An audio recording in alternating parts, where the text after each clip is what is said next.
సామలకోట మండలం పనసపాడు గ్రామంలో స్వయంభూ శ్రీ వల్లి దేవసేన సమేత శ్రీ సుబ్రహ్మణ్యేశ్వర స్వామివారి ఆలయంలో సుబ్రహ్మణ్య షష్ఠి మహోత్సవాలు ఘనంగా నిర్వహించినట్లు ఆలయ ట్రస్టీ రోహిత్ అర్చకులు శ్రీరామ్ తెలిపారు. షష్ఠి మహోత్సవాలను పురస్కరించుకుని శుక్రవారం శ్రీ వల్లి దేవసేన సమేత శ్రీ సుబ్రహ్మణ్యేశ్వర స్వామివారి కళ్యాణ మహోత్సవం ఘనంగా జరిపించారు.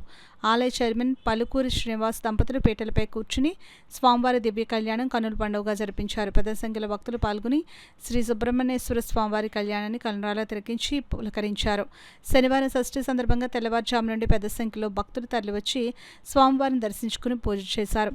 ఆలయ అర్చకులు ఎల్లా జోష్యుల శ్రీరామ్ పంచామృత అభిషేకాలు విశేష పూజలు శాస్త్రోక్తంగా జరిపించారు. ఆలయానికి విచ్చేసిన భక్తులకు ఎలాంటి అసౌకర్యం కలగకుండా ఆలయ కమిటీ అన్ని ఏర్పాట్లు చేశారు. ఈ సందర్భంగా ఆలయ అర్చకులు ఎల్లా జోష్యుల శ్రీరామ్ మాట్లాడుతూ సుబ్రహ్మణ్య షష్ఠి సందర్భంగా స్వామివారికి అభిషేకాలు విశేష పూజలు జరిపించినట్లు వెల్లడించారు. చైర్మన్ పలుకూరు శ్రీనివాస్ మాట్లాడుతూ ఆలయానికి వచ్చే భక్తులకు అన్ని ఏర్పాట్లు చేసినట్లు వెల్లడించారు. దర్శనానికి విచ్చేసిన భక్తులకు భారీ ఎత్తున అన్నప్రసాద వితరణ చేశారు. ఈ కార్యక్రమంలో పెద్ద సంఖ్యలో భక్తులు పాల్గొన్నారు. ఈరోజు మార్గశిర షష్ఠి సుబ్రహ్మణ్య షష్ఠి పర్వదినంలో ఈరోజు స్వామివారికి తెల్లవారుజాము 2 గంటల నుంచి కూడా స్వామివారికి విశేషమైనటువంటి ద్రవ్యములతోటి సుగంధ ద్రవ్యాలతో అభిషేకాలు, అలాగే 9 గంటలకు భద్రకాళి సమేత వీరభద్ర స్వామి యొక్క సందర్భం, అలాగే 11 గంటల నుంచి కూడా స్వామివారి ఆలయం వద్ద భారీ ఎత్తున అన్నదాన కార్యక్రమము, అలాగే సాయంత్రం 4 గంటలకి స్వామివారి యొక్క దివ్య కళ్యాణ మహోత్సవం జరుగుతుంది. కావున ప్రతి ఒక్క భక్తులు కూడా వచ్చేసి ఈ కార్యక్రమంలో పాల్గొని స్వామివారి యొక్క దర్శించుకుని స్వామివారి యొక్క ప్రసాదాన్ని తిలకించి విధానాన్ని తిలకించి పాత్రలు అవుతారని కోరుతున్నాం. ప్రారంభమైంది. పొద్దున్నే అభిషేకం, అనంతరం దాని తర్వాత వీరభద్ర సంబరం, అనంతరం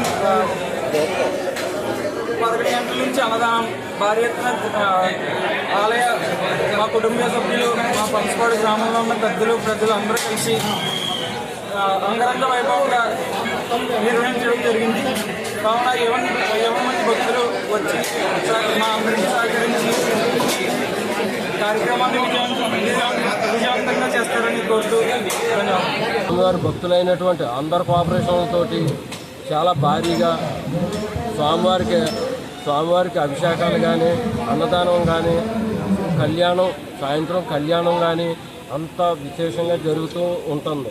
అలాగే ప్రతి మంగళవారం స్వామివారి గుళ్ళో కళ్యాణం చేయించుకున్నటువంటి భక్తులకి, సంతానం లేని వ్యక్తులకి, రోజులకి సంతానం కలుగుట, అలాగే ఫ్యామిలీలో ప్రాబ్లమ్స్ ఉన్న వాళ్ళకి ఫ్యామిలీ యొక్క ప్రాబ్లమ్స్ తీరుట ఈ స్వామివారి దయ వల్ల అందరికీ చాలా ఉపశమనం కలుగుతుందని మనస్ఫూర్తిగా తెలియజేస్తున్నాం.